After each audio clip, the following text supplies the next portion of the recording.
one or more options, an alternative, a different outlook, a different road traveled, another path, if you will.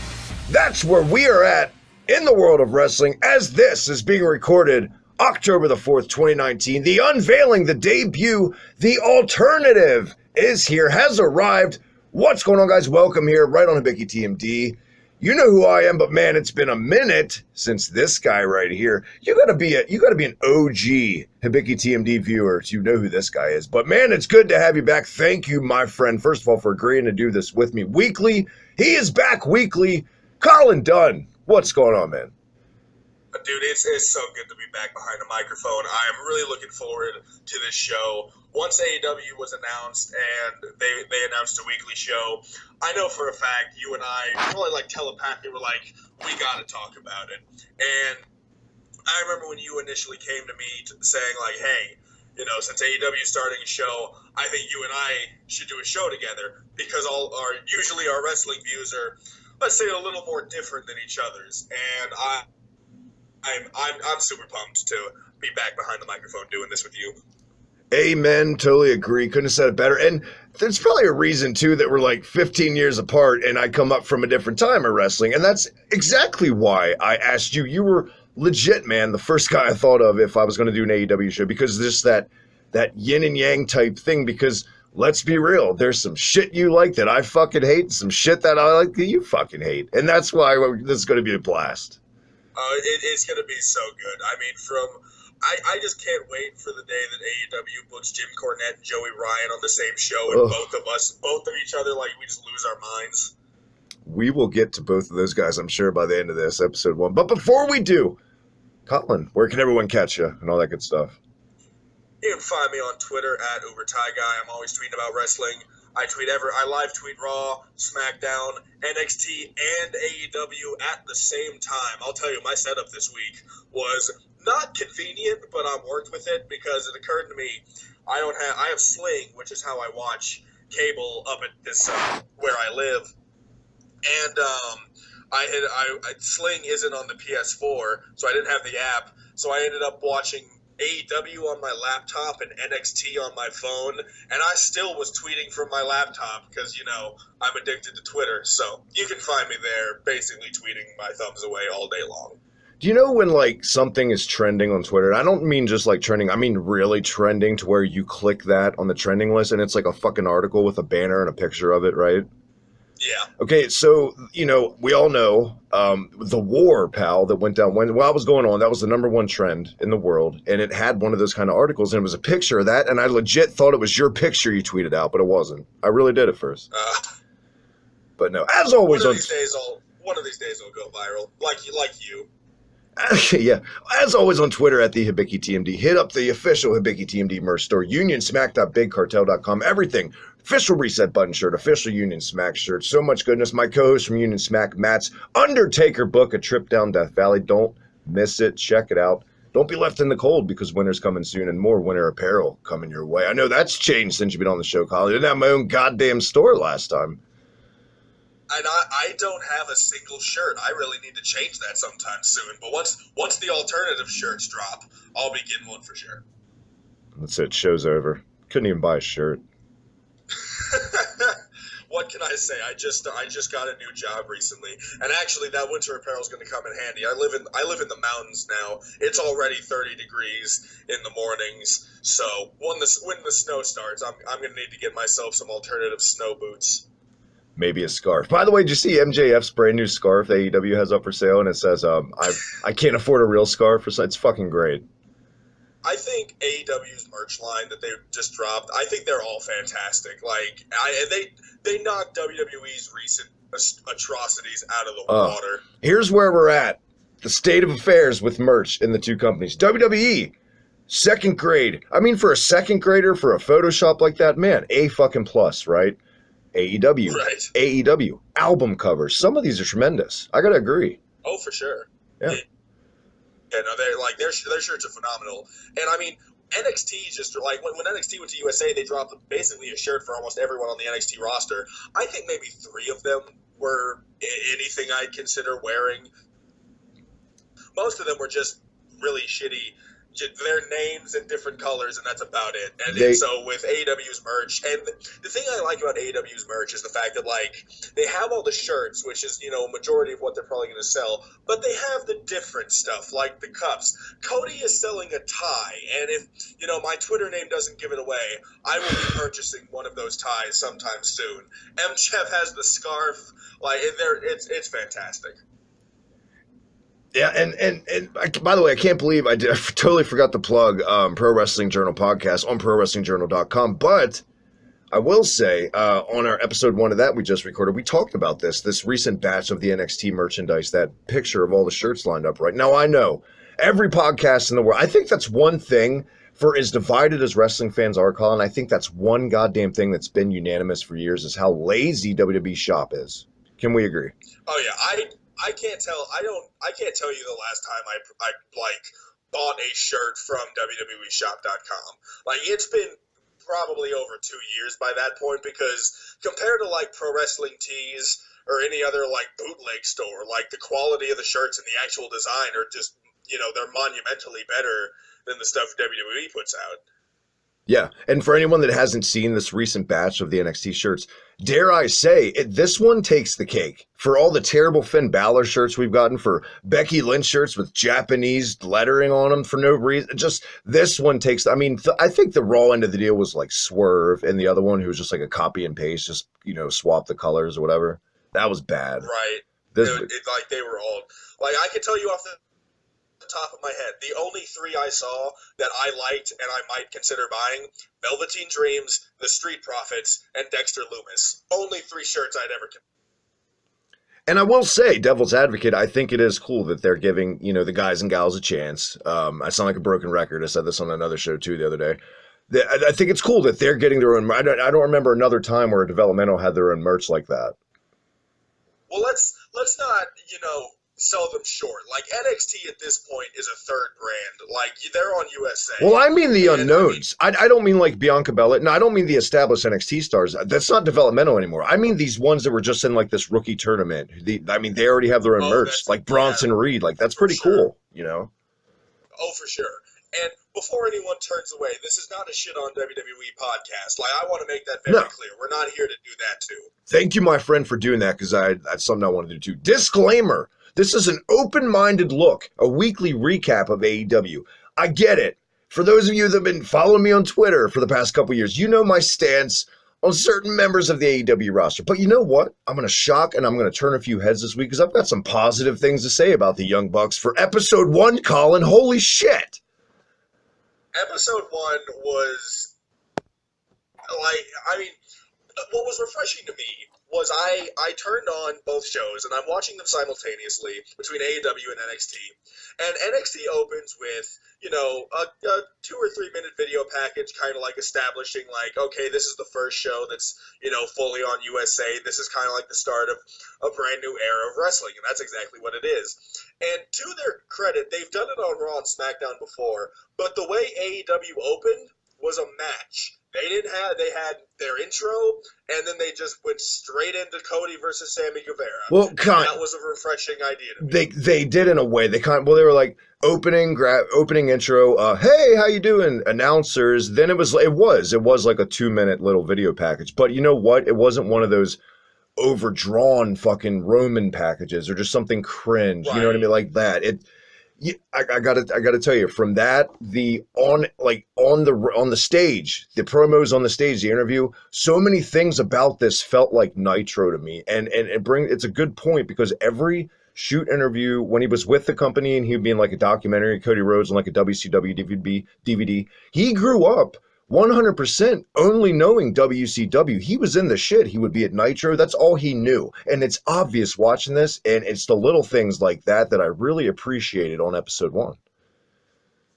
Absolutely.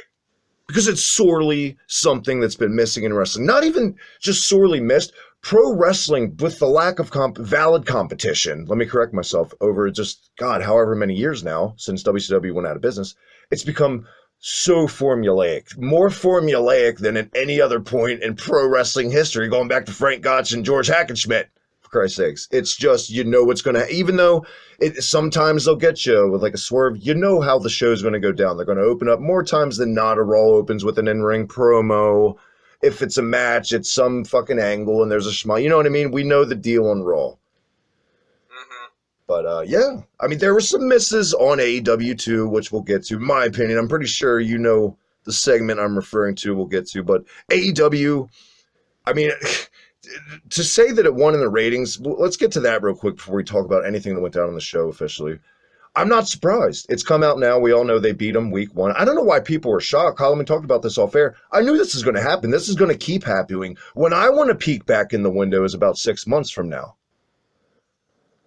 Yeah, no, and the thing is, I'm curious how many people who were only watching AEW or only watching NXT, or people like me who are watching both at the same time. Like, I know there's no way to figure that out, but that would be an interesting, statistic to read. But yeah, like when I like sat down and thought which show is going to be the most watched, it's obviously going to be AEW because, I mean, NXT has been around for the better part of the last decade. So, I mean, people they know the people on NXT, they kind of know what to expect. But with AEW's, with AEW Dynamite and the show, being the first weekly, show, people kind of want to tune in to witness history. They want to see what's going to happen. Yeah. I don't want to do the big rant, and we're not going to do that on the whole ratings debate and how everybody just loses their shit about it. But I will say, I literally saw a pretty valid somebody that I follow on Twitter and enjoy almost delete their account today out of frustration of explaining ratings to diehard AEW fans. I almost saw him delete it. He didn't. I'm not going to name drop anybody, but man, it's brutal. And that was the biggest drawback for me going into AEW. It hasn't been, and there's been some cringy woke shit that AEW's done, in my opinion, that hopefully they don't make a habit of, but it's been that awful fan base of AEW. And Colin, you know who I'm talking about. We all know who I'm talking about. That section of the AEW fan base that's made me very, very weary of giving them a chance, but I still gave them a chance, and I'm going to continue. And you just got to, I think the lesson learned is we're here to watch the wrestling, not worried about what some jackass thinks on Twitter. You can filter that shit out if you really want to.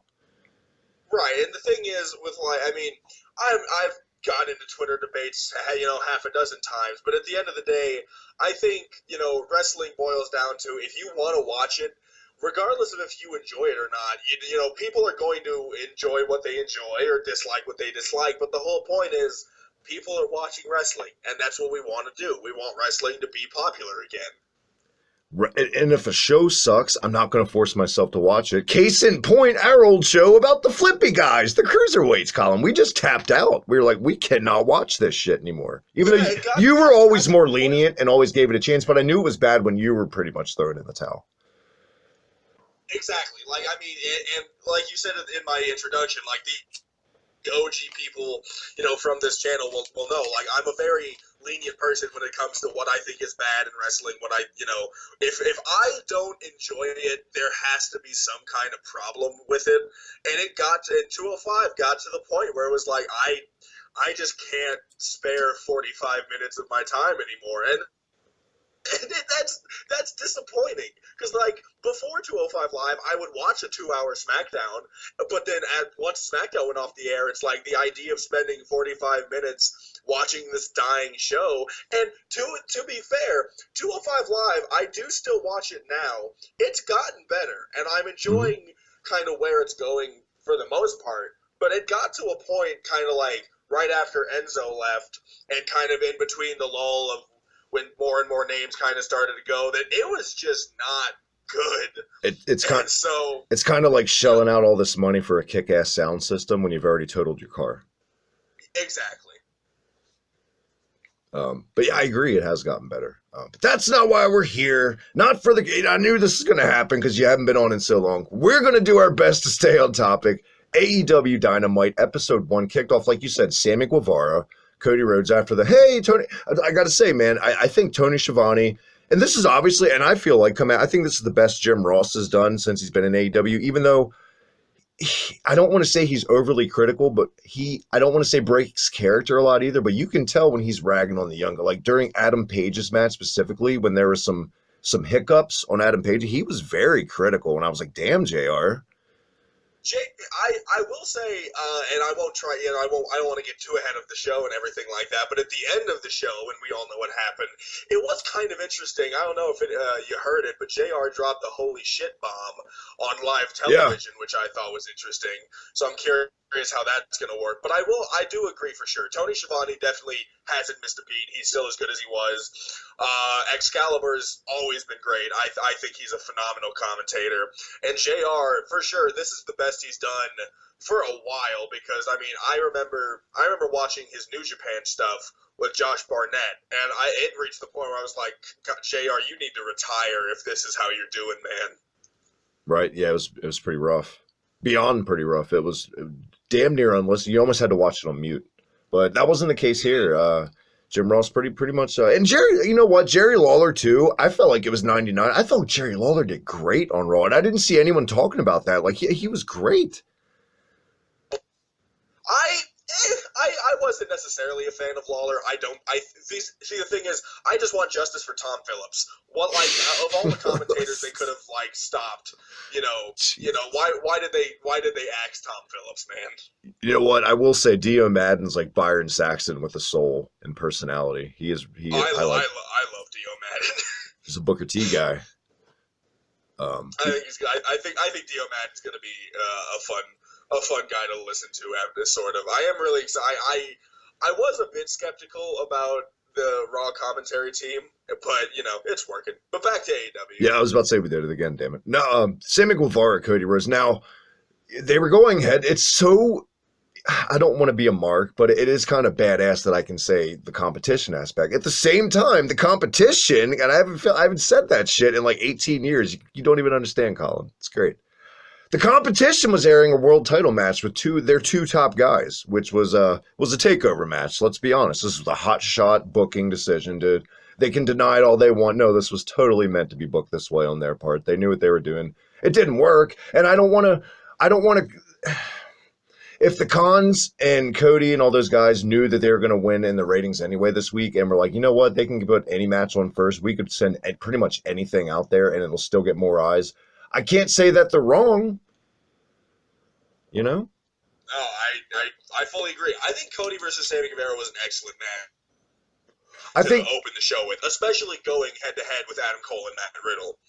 I think Sammy and Cody started not rough, but just rushed. You could definitely tell this was the biggest platform Sammy Guevara, which it has ever been in front of, and you could tell he was going a little bit too fast with those slip-ups on like the somersault landing on his feet. Like, it was like twice in a row too, but he slowed it down, and maybe that's a case too of Cody being a ring general, grab a headlock and be like, slow down, kid. And they did, and it was a good match. Oh, for sure. No, I think they started a little slow and everything like that, but once it got going, I think it was phenomenal. And one of the things I liked a lot about this match, I think it was JR in the beginning of the match said that if Cody loses, he will forfeit his shot at the world title to Sammy Guevara, who would beat him in this scenario. And I think that's a really refreshing idea. Like, if you're the number one contender and you lose, maybe you don't get the match. I still want, and this is where I'm going to show my age, I want the ranking system to come back, and not just in MLW, but other ones too, like they used to do in the NWA in like the late 80s, early 90s, and they'd make a big deal about fucking number 8 seed just defeated number 6, and he moved up, and that gave a reason for every match to be somewhat captivating, and not just two guys out there for no fucking reason.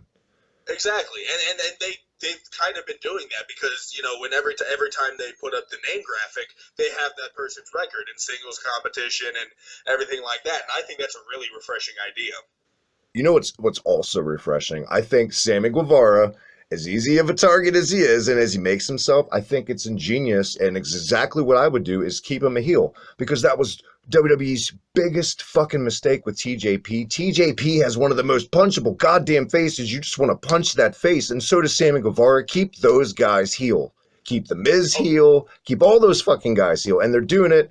And we'll get to another one later on. They're doing it with, and it makes total sense. But I like that they're giving him the character of exactly what he looks like and what you think he would be. Exactly. And when I first saw, I wasn't too familiar with him. Me either. I knew very little. I saw him in like some Wrestling with Regret videos and like a couple clips and shit, but I didn't know a lot about him either. Exactly. And I mean, like, for you know me, like, I like indie wrestling. I follow, quite a lot of it.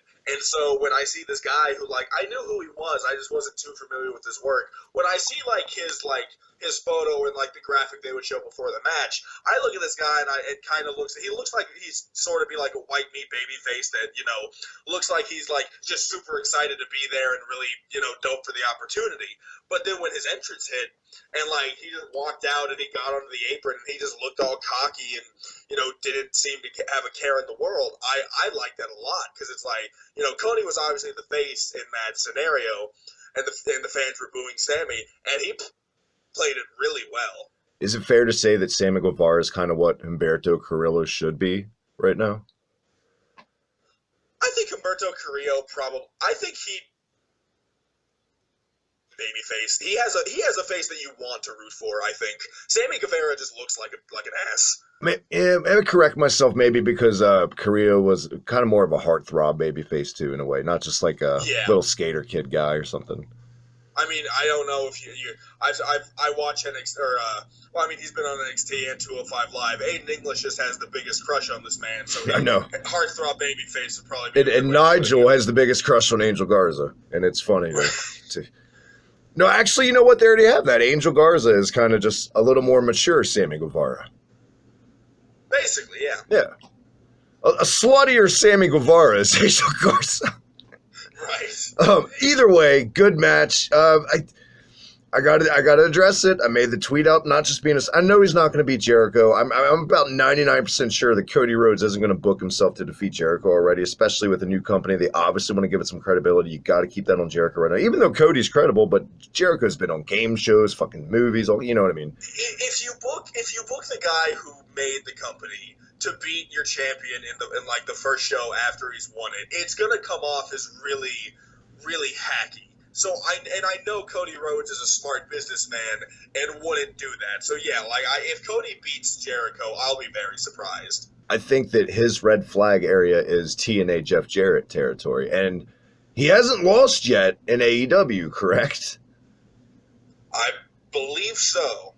I believe so. I believe he's undefeated. He is undefeated. He has the Gail Kim with the brandy. He has the exact same stage pyro as TNA Jeff Jarrett last night. The stand on the stage with the girl, the exact same shtick. I hope it doesn't turn into the King of the Mountain, the Prince of the Mountain, if you will. Right. I think he's smarter than that, though. I don't think, honestly, and I know a lot of people have a lot of things to say about Cody. By no means do I think he's totally, gets a pass for everything he does, but I don't think he's an ego fucking maniac like that. No, I think he's taken the right level of I think everything he's done has been at the right level. I like the obvious kind of shot at Triple H when he took the sledgehammer to the throne. A lot of people kind of gave him shit for that, but I really liked it because obviously there's a war. It's no secret that they've they're at war now and they know about each other and everything like that. And so I don't think it's something that they should ignore. I think they should, it should be like the Monday Night Wars where they're obviously taking jabs at the other company. It brings back a sense of excitement because you want to see what reference are they going to make to someone else now? People like knowing the references people make. Did you see the news? Because apparently we're in the passive-aggressive era, not the reality anymore era. Did you see WWE congratulated AEW on their ratings yesterday? I did, yeah. And at the end of the thing, they said, it's a marathon, not a sprint. And so it's one of those things where, it's like the passive-aggressive, okay, you beat us once, but...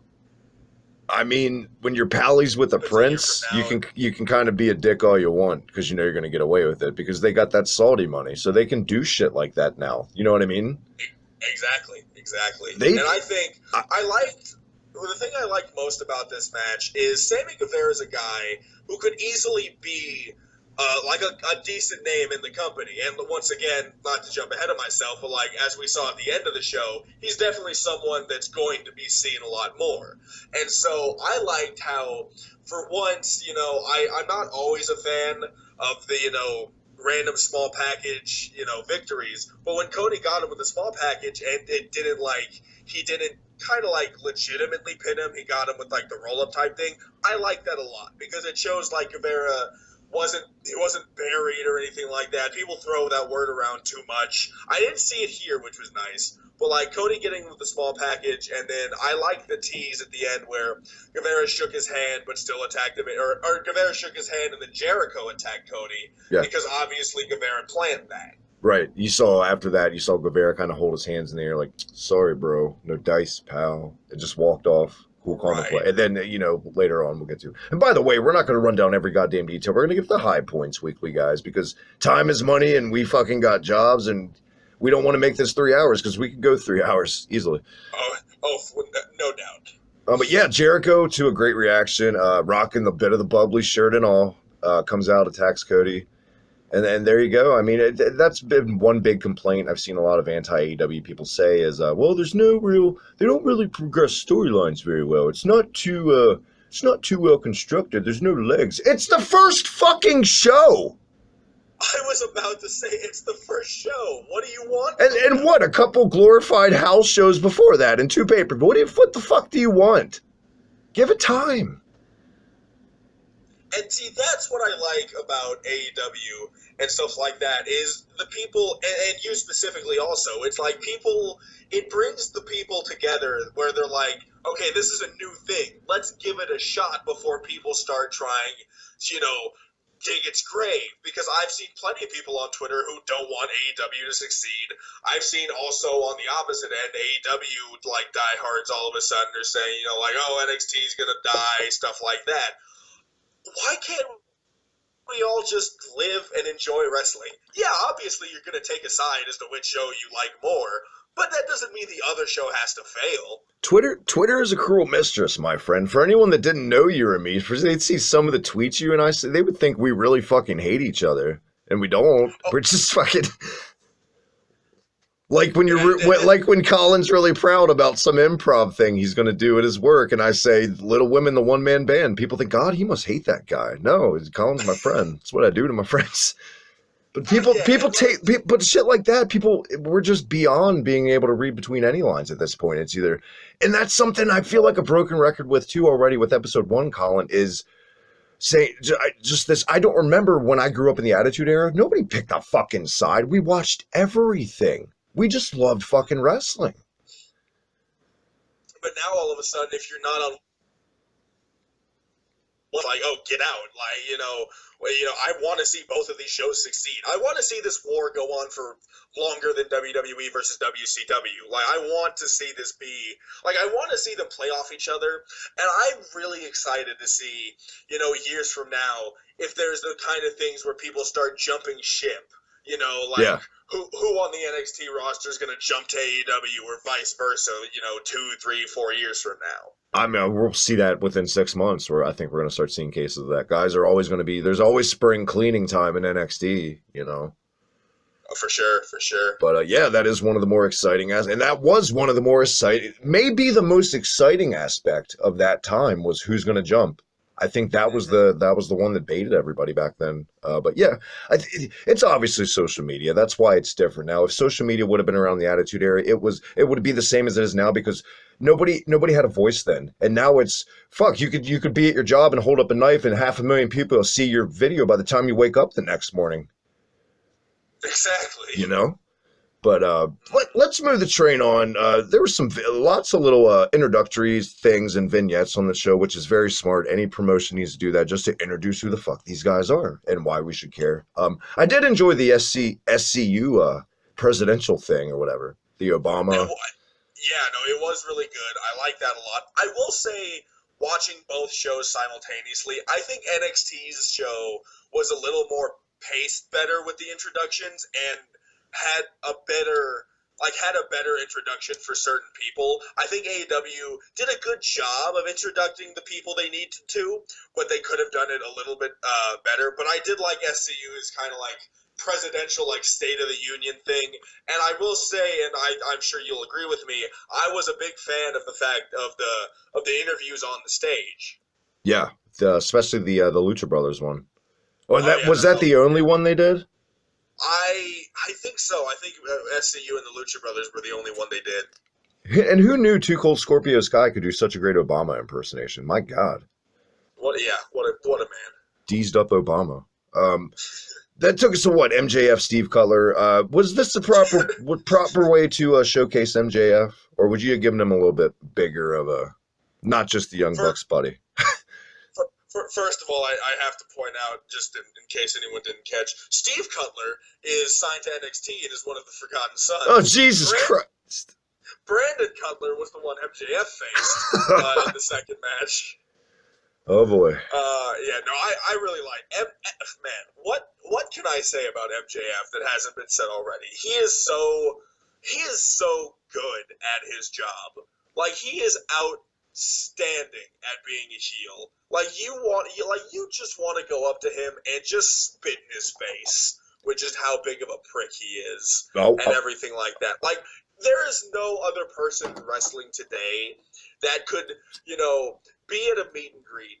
Someone in a wheelchair comes up to them and he just says, "Hey, look what I can do," and stands up and get away with it. Owens could definitely do it because he did in Ring of Honor, but he's in the wrong company to do that. I'll say it flat out. It's just so it's documented and everybody knows out the gate with episode 1. MJF is my favorite superstar in AEW, hands down. My favorite guy. He's just killing it. Everything this guy tweets, says, does, puts out for merch is gold. Complete fucking gold. I haven't seen him slip up once. This guy is the future, for real. Oh yeah, MJF is without a doubt one of the top people in this promotion for years to come. And I think this match was a perfect match for him because obviously I like the story of Brandon Cutler and him signing with the company and everything like that. I think he was the right guy to kind of expand at MJF, especially because with Brandon Cutler's story of being signed and everything like that, he's the perfect sentimental guy for MJF to squash in 3 minutes to establish how great MJF is. And that's something else I want to address too, and that's something I feel like they need to reel back on and air it on their TV. You wouldn't know any of that unless you watch their YouTube stuff, who this guy was and why he's here. Now, and I did watch that, and it was a really inspiring, it almost made me tear up, man, when he handed them the contract, For sure, and that's kind of what I was getting at earlier with AEW kind of needing to introduce people a little bit better, because for the most part, if I didn't know, if I didn't know the whole backstory with Brandon Cutler and everything like that, I would just think this is just some random dude they signed and sent out there to get killed by MJF. Yeah, and let's be honest, he looks like one of those guys that would have been fed to Braun Strowman when he debuted on Raw. Exactly. So, but yeah, I think it was a good match. I mean, as good as it can be for 3.5 minutes. But yeah, I think it was fantastic. I think MJF, he's without a doubt the future of this company. Does MJF, and this may be anyone that's a fan of him that doesn't play Dungeons and Dragons, does he need a new finisher? Does it need a little more sizzle? What is this finisher again? It's I forget the exact name, but it's like a reverse armbar. I mean, I'd have to see it again because I'm completely drawing a blank as to what it is. But I think any good heel definitely needs one of those just solid finishers. And the thing is, if I can't remember what his is, it's probably a good sign that he should probably work on it a bit. Well, I know if our buddy JD's listening, the Human Encyclopedia and Rest, he's pulling his fucking hair out right now, screaming the name of it at whatever he's listening to this on. So. Shout out to our boy JD, probably losing his mind that Walter is in WWE now. And now, especially just on losing to Breezango on NXT. I will say, I'm sure JD probably had a field day with the fact that Marcel Bartel got pinned by Fandango. There you go. Is he not a fan? By the way, I just want to point out, Fandango does hold a WrestleMania victory against current AEW World Champion. And there it is. And a guy that beat Chris Jericho for a world title is in a stable with him now in AEW. We'll get to that later on. But another big one that went down on this was this one, this was billed. And I don't want to say with vignettes, but I think the fans made this hyped up because you're either on one side of the fence with this woman or you're not. Nyla Rose versus Rio to crown the first ever AEW Women's Champion. Here's where the divisiveness is coming in. I feel it creeping in, Colin. Going into this, who did you want to win? Let's be honest. You might be surprised with this one. I was firmly behind Rio taking the belt. By the quick tangent, I have to say I am not a fan of how the fact that their women's title looks like I could probably wear it like a wristwatch. I don't know why that belt is as small as it is, but I don't know if it came off that small for other people, but Oh yeah. the referee raised that belt, and I'm like, what? All right, that's the size of it. I am a Nyla Rose fan. I don't think she's that bad. I like her. I think she was the right winner of the Battle Royal, and so I think. But yeah, going into this match, I really liked Rio from her match at All Out. And so I was rooting for her by the end of it. And to both of their credit, I think they had a really good match. This was a pretty good match. I'll give it to both of them. The Nyla Rose thing. I don't think she's not a Nia Jax in the ring. Now, she's Nia Jax when she talks on social media because she doesn't think before she fucking talks sometimes.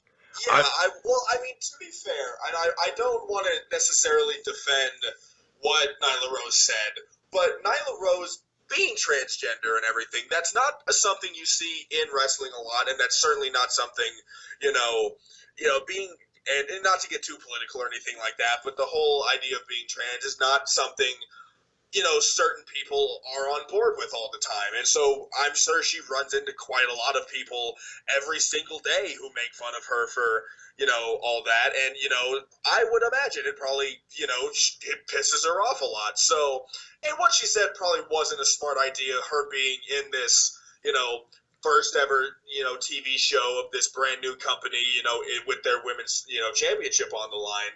But, I think it recovered well and everything like that. I think she had a really good match. And so I just think that if she's going to be on a national show like this, she has got to learn to let shit go, because that tweet that she responded to wasn't even creative. It was like it was just like a stupid, we know she's a guy, huh? Or something like that. It was like a meme. Right. And she just went off the handle. Let that shit go. Ignore it. Save it for I give it to him because he does it classy too. Guy like Ali that gets attacked by these fucking rednecks on social media all the time. Ali's a guy who handles his criticisms and people who make fun of him. And let's be honest, for really some of the shit that I've seen tweeted at Ali, I would 100% be on his side if he tweeted some shit like Nyla Rose said, because I've seen some borderline goddamn death threat type shit towards Ali. Oh yeah, absolutely. And that's one of the reasons.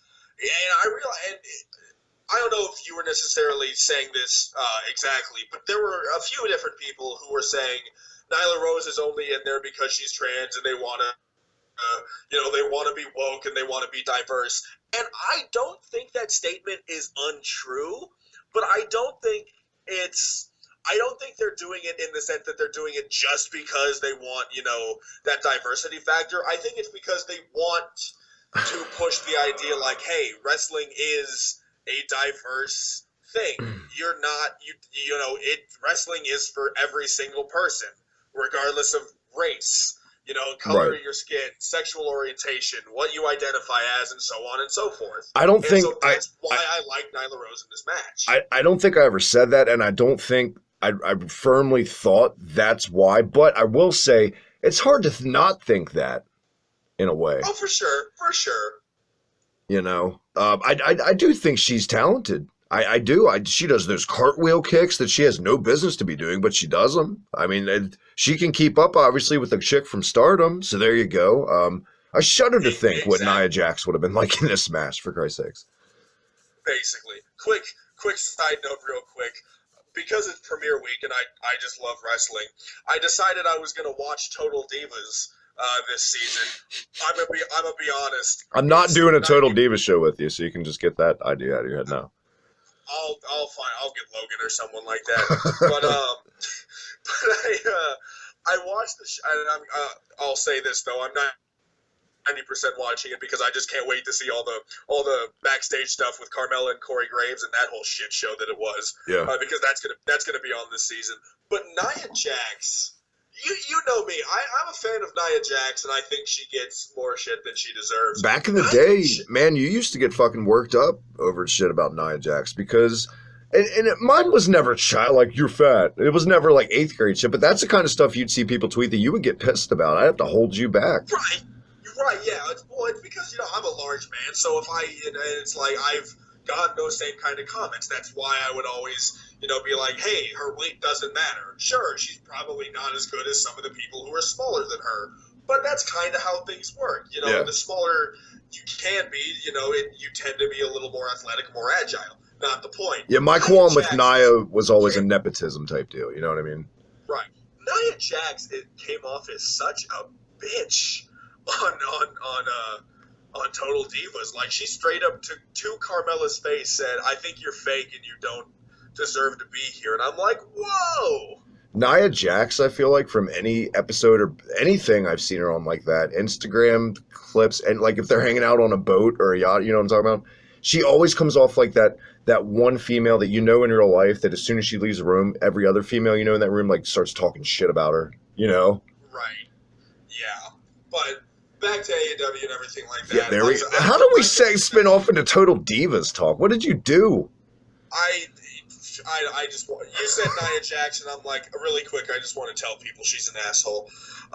Do you think WWE regret? Because I don't know if she ever got a tryout. I don't know a lot about Nyla Rose. Do you think they're like, damn, wish we thought of that? I mean, to be perfectly honest, I'm not sure how much of the AEW roster has ever even been on WWE's radar, because WWE only goes after certain kinds of people. And to be perfectly honest with you, WWE's quota for women that aren't traditionally, drop-dead gorgeous supermodels is basically full right now. And that's a really shitty thing to say, but it's not. But it's their track record with their fucking, Exactly.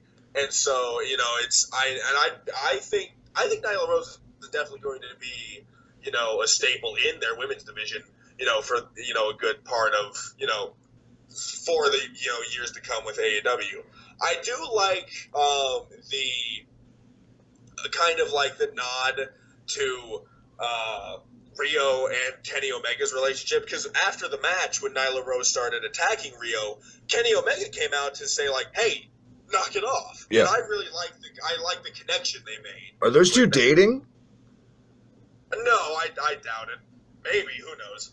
I know, like, he's probably trained a good bit of those people. Definitely. Well, I think that's it. Kenny trained Rio, which is why they have that, right, like friendship and everything like that. And you know what? And there it is, Colin. You jumped the gun on me. That's fine. That's what, I don't want to say saved it for me, but as of now, after episode 1, I'm okay with a whole lot of Nyla Rose thing, because they did exactly what the fuck I said they needed to do, what I would have done. They turned her heel, because there was only a matter of time before that crowd we are not in the era where fans want to, and this is going to be another shitty thing to say, and I'm fucking sorry, but when they cram the Connor's Cure thing down their throats on Raw, it comes off as cringe. We don't want to be reminded of how woke. We don't want a babyface woke type angle. People are going to start to turn on that, because like the women's revolution, how fast did people get fucking sick of that shit? We're on paper, it's a great thing. It should be a tremendous fucking thing, but they make it not. And they did that thing where she attacked, and that was fucking brilliant. And it's like in another case of them being, I feel like, dare I say, they're already one step ahead in their booking. Again. Yeah, absolutely. Nyla Rose definitely comes off as someone who would be a great heel. And I think, and see, the thing is, I think Nyla Rose versus Awesome Kong is going to be a phenomenal match. And I think in that case, I'd be interested to see who is the face and who is the heel, because back when they kind of like teased Nyla Rose and Awesome Kong in the Fatal 4-Way and everything like that, Nyla Rose was the face and Awesome Kong was the heel who was backed by Brandy. We'll see what happens next, because, they cheered for Cody in the opening. Who knows if they'll cheer for Brandy and, Awesome Kong the next time they're seen. Yeah. By the way, insane reaction for Cody and any of the Elite on this episode. And you could see every guy in the Elite trying to hold back tears. And by all means, you know what I mean? Cody, let some loose, because after the match, when Shivani was interviewing him, you could see that he was definitely getting emotional. And why wouldn't they? Like, this is something that they, it's incredible to me that 5 or 6 guys with a YouTube show now are running arguably the number 2 promotion in America. And here it is. Besides watching the Montreal Screwjob, the Austin era, the Owen Hart tragedy, and this are the 4 most just shocking things I've ever watched in my lifetime in pro wrestling. Just this rise. I say it all the time. I've never seen, even ECW took a good 2 years to get off the goddamn just ground of what it was, some shitty indie fed. It took them 2 years to even turn a corner somewhat, and they were never a success like AEW is already. I've never seen anything like this instant grassroots, insane tidal wave, you know? Exactly. It doesn't help your best buddy's a billionaire, but you know, hey, fuck it. For sure, but I mean, you know, use what you can, man. Like, I mean, obviously, they needed it to be backed by something. They probably, I mean, I'm pretty sure their Hot Topic merch wasn't going to fund everything, you know. Well, now they have Corey Graves merch to compete with. Did you see that? Oh yeah, for sure. Yeah, absolutely. I'm gonna get him. I mean, I'm a huge Corey Graves mark. So how hilarious is that? You know, it's also crazy. I'm finding myself as we're almost wrapped up here, but for anyone that's, you know, tuned into this thinking that whatever the gimmick was going to be, brother, or this show was going to be, I don't find myself burying this episode a lot, and this just speaks to the case. I'm running down my sheet here, and I'm not finding a whole lot of anything I had a problem with. This was a solid B plus A minus episode for me. I'm sorry to disappoint anyone that thought I'm just here to trash AEW, but I always say, disclaimer, like we said earlier at the top of the show, open-minded into it, and they gave us a lot of good stuff on this, and I think it was a successful first episode.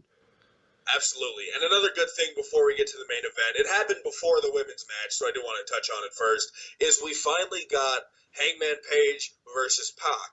And I think it was a really good match. Slow to start. I wasn't a fan of the beginning, for what it's worth, but I think these two delivered the match that they should have. How do you feel about this? Now hear me out. I'm already fantasy fucking booking shit week 1.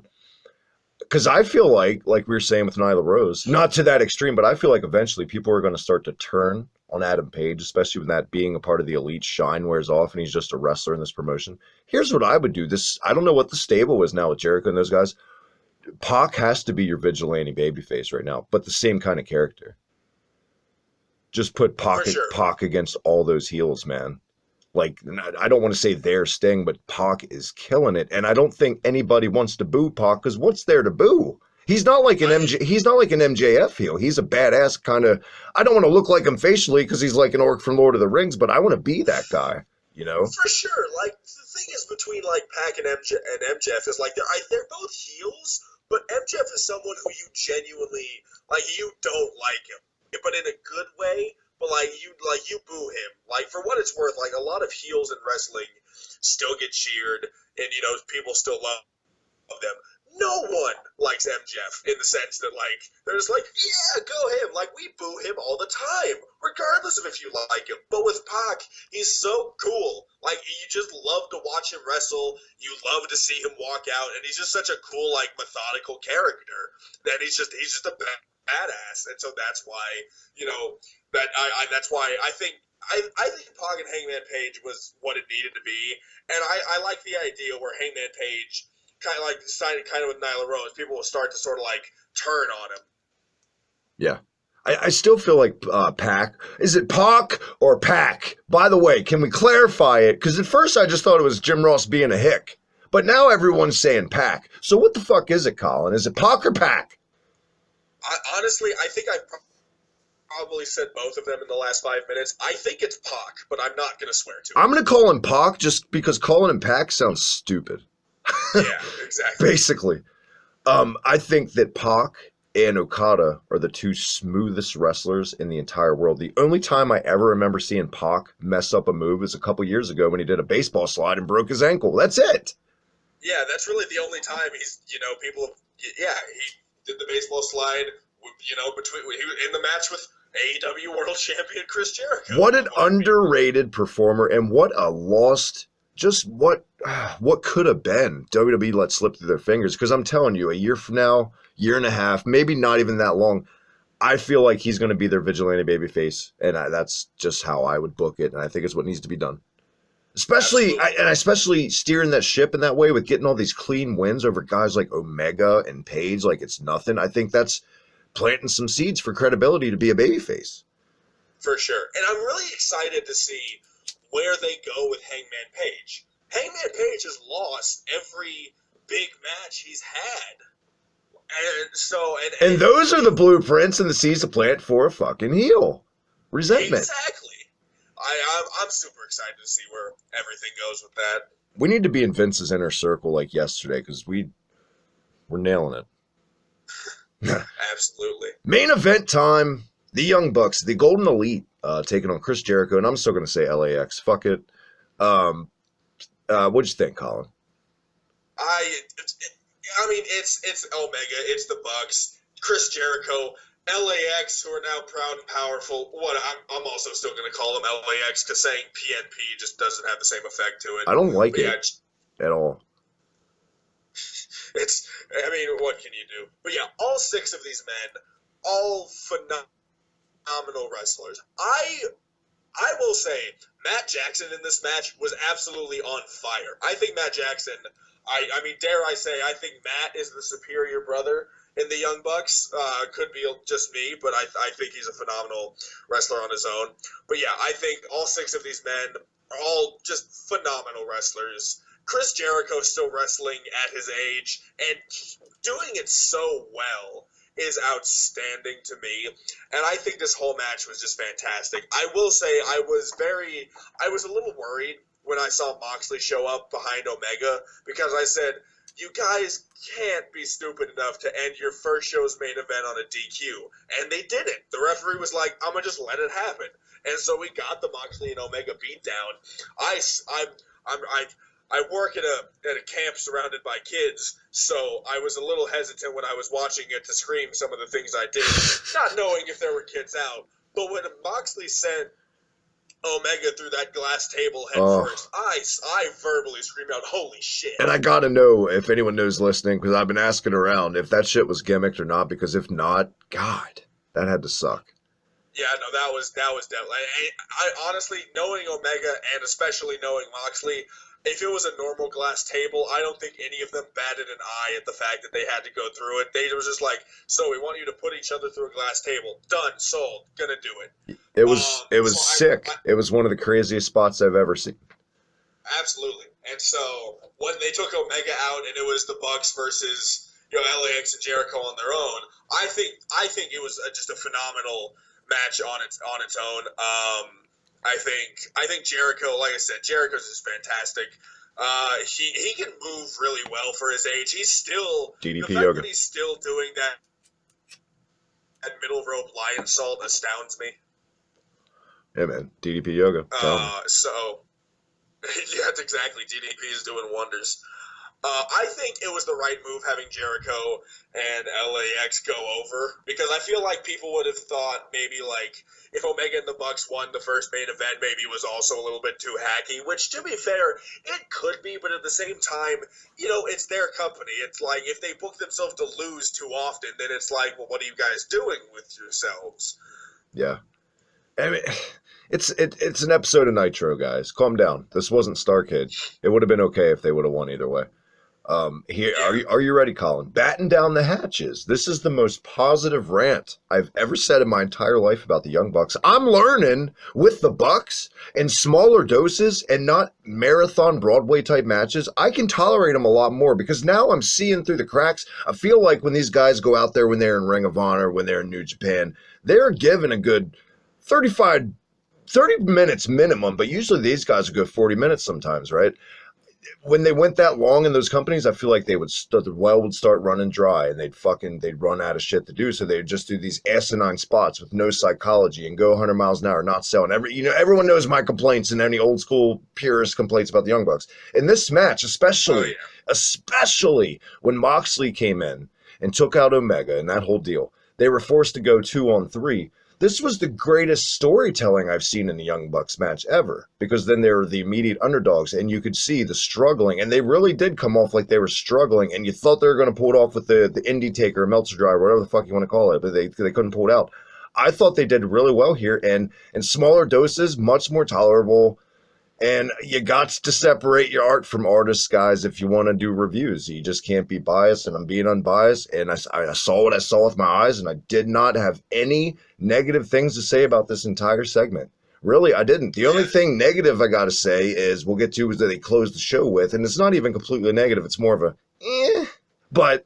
I know where you're gonna go with that, and I will say, like, you're gonna call me out with it too, because I'll get to that in a second. But yeah, no, I think the Judas effect is a move. It kind of doesn't have that punch essentially of a finisher does. But when he hit it on Nick, I thought he had broken his jaw. Well, it didn't help that a tag team double Irish whipped him into it.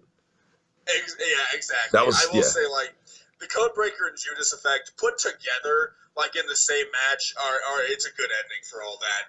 And so I think the match itself, phenomenal. Real quick, though, I will say I like the video that someone posted, apparently during a commercial break. Someone who was drunk in the audience threw a hot dog into the ring, so Jericho grabbed a mic and said, "Who threw this wiener in the ring?" That's great. I didn't even know that. Jericho's just one of the best in the business, hands down. Like, there's no debate there. I think the moniker that he always says about he's the greatest of all time, I really don't think he's that far off. I mean, he's got it. I'll be really upset. Like, the day he actually hangs up his boots, I will be very upset. He is just a phenomenal wrestler and a very big, I think definitely a very big part of AEW's success thus far. And it's kind of, I don't fully disagree, but it's kind of crazy that in 2005, it was kind of like, oh, that's it. He's going off to do Fozzy from now on. Because, he got fired from Raw by Eric Bischoff, right? When he was feuding with John Cena way back when now, Christ. But every time you doubt him, he's always reinvented himself. And I'm not going to say he's the greatest of all time by any means, but I feel like he's building up a hell of a resume. A resume. And he's getting to, especially because he's no spring chicken, the more he keeps doing this, winning titles. At this point, I'm not going to say carrying the promotion on his back, but damn, he's turning into a modern Ric Flair in a way. A journeyman, just does everything. Absolutely. And, onto the kind of like the big, I figured there had to be some sort of kind of end of the show surprise, and we can get to that now with the whole, Jericho finishing off the Young Bucks and everything like that. Cody coming out to make the save and everything like that. CMO.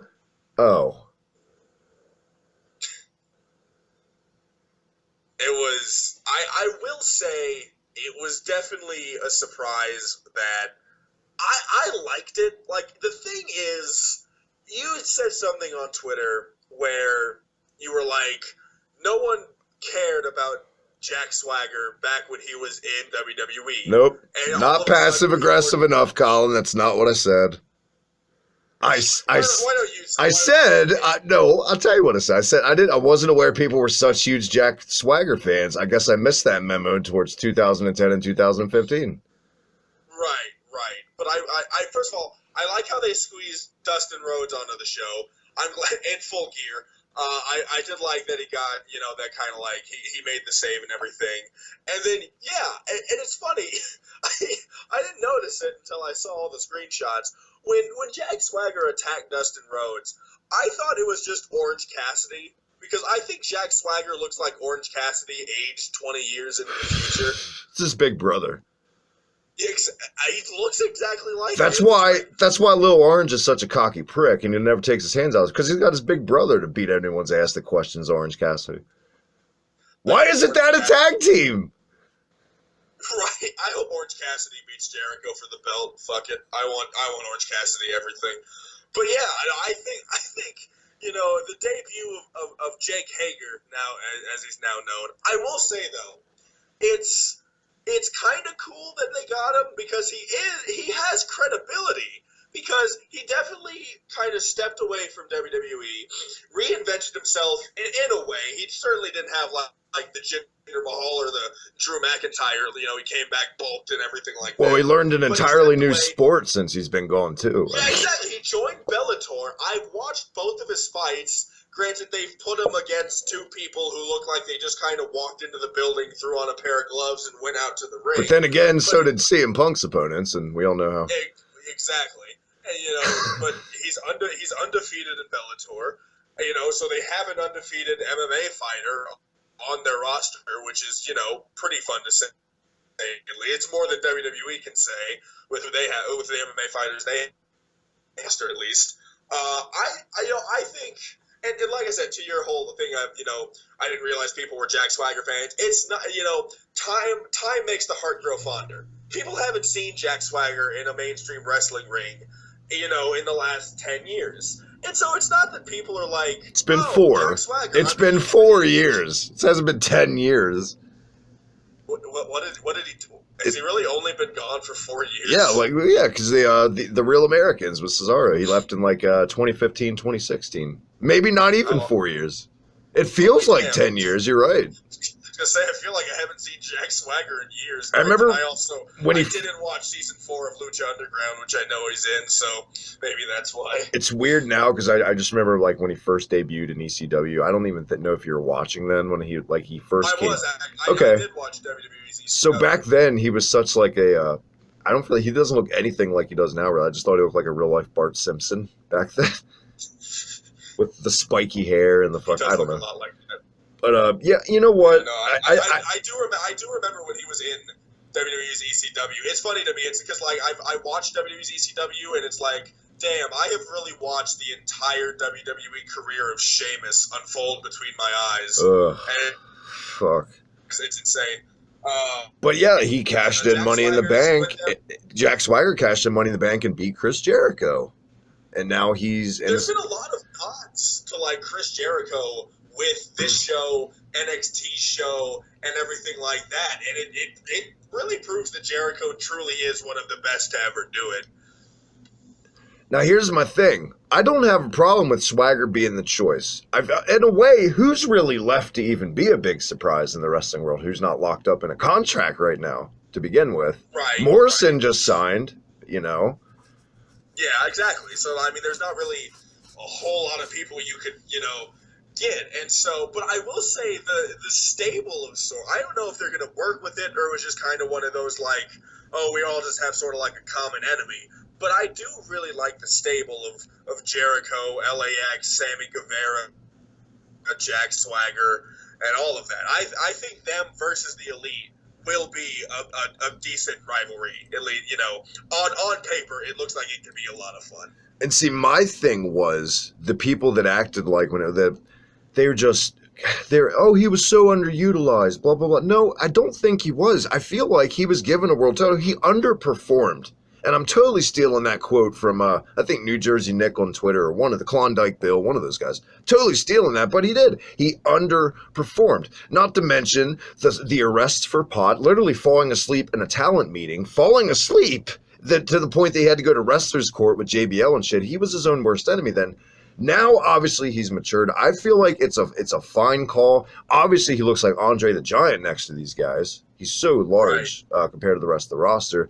And he's a perfect guy. Every stable like this, let's say what it is, it's going to be their version of the Four Horsemen if they do it like this with Jericho. And that's fine. Just don't make it like Fortune, for Christ's sakes. But every good stable like that needs a shit kicker enforcer, and I think Swagger's that guy. He's not the guy you should build the company around, but he should be the Kevin Nash to Jericho's Shawn Michaels in a way, if you're going to do that.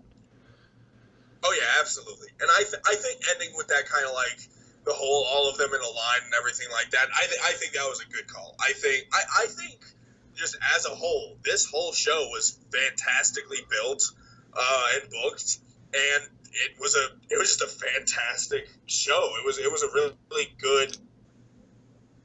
It was a good way to get your company off the ground and start it. And obviously the numbers don't lie. Like we said earlier, it's already beaten NXT week 1. And I'm sure it'll do it again next week and the week after. But they got to keep on the momentum. They got to keep just what any good promotion does. Just don't let the bloom go off the rose. When it's too little too late, it's very hard to get stuff back in wrestling. It's very hard to do a Bray Wyatt, do a mulligan, do a redo. My God. Exactly. I'm so happy for Bray Wyatt, by the way. I haven't got a chance to say that on any show. So happy for that guy. Absolutely. You know me. I've been a Wyatt mark for a while. And I'm really excited. I'm going to Hell in a Cell this Sunday. I get to see The Fiend in person and everything. Like, I mean, granted, I don't know who I'm going to see. There's only 3 fucking matches announced so far. But, you know, I'm excited for that. I can already hear. Can you hear him, Colin? Now that we said we're so happy for Bray. He cheated on his wife! Yeah, fuck you. Right? That's why. Right, exactly. It's like, yeah, I know. It doesn't mean I can't like him as a performer. That's why we are the alternative. This was the alternative to WWE the first week. The shots are fired. What do you give your official grade for Dynamite week 1, Colin? I gotta say an A-. I think this is a phenomenal show. I really can't think of a thing I didn't like. I mean, there might have been a few things I nitpicked, but this was a fantastic show. I give it an A-. Very fair. I expected no less to be. If you would have said anything less than A-, I would have just been floored, to be honest. I will say the only I'm going to give it a B+, and I have valid reasons why. And don't just say I said that not to say an A- like you. Here's why. The 2 things on this show that kept this from fully feeling like I'm being honest with you guys and saying it gets any kind of A is 2 very simple things. The Kevin Smith segment was cringe, and I don't want to see celebrity involvement in wrestling, not yet at least. Let it get off the ground first before you start doing it. And that's cool. Show them in the crowd. Do all that shit, but don't fucking Steve-O. If you're gonna do the celebrity involvement, that's the thing. I think NXT did a great job with their celebrity involvement because they had Wale doing the Street Profits introduction, right? And it looked fantastic. It looked so. I had a friend who was at the NXT show, and I saw the video of like from her perspective, and it looked like it was a party in there. So like, if you're gonna do a celebrity thing, right, have it be more than just, hey, they're at ringside at the show. Now, I didn't watch all of NXT. I'm pretty sure Wale didn't get into a tussle with the guys, did he? No, not at all. All right, that's the difference. Don't do that shit, especially with guys like, God, I love Kevin Smith. God, he's so frail. What are you doing? But either way, that, and like we've been saying throughout this whole episode, which they need to, it's one thing they're lacking. They need to introduce their talent more. Why should we care? Steve, Brian, Dave, Alan, whatever Cutler it was earlier we talked about, Colin. Why should I give a shit about this guy going out there in some tights he got off high spots? Why should we give a shit? They need to do a better job of that. And when they start doing that, then it's all going to come together, I feel like, and I can honestly start giving the show A's. But until then, where can everyone catch you once again, Colin? Once again, you can find me on Twitter at UberTieGuy, always tweeting Raw, SmackDown, NXT, AEW. Hell, I live tweeted Total Divas, and I'm still going to do it. I have no shame in my game. Find me on Twitter, and you can check me out here on the Hibiki TMD channel doing the alternative every Friday, Thursday, whatever day this comes out. I was about to say, my man, we got Thursdays locked up for now, or one of them, so thank you again, my friend. I'll see you right here next week for episode 2, AEW Dynamite. Yeah. Until then, on Twitter at the HibbikiTMD, make sure you hit that little red goddamn button right down below. Hit that subscribe for all the best retro gaming and pro wrestling goodness. Get over there, the official HibbikiTMD store, unionsmack.bigcartel.com. Catch me on the official Pro Wrestling Journal podcast at prowrestlingjournalpodcast.com. We did it. Week 1, the unveiling, it's in the books. The alternative is here. It's now. It's gone, pal.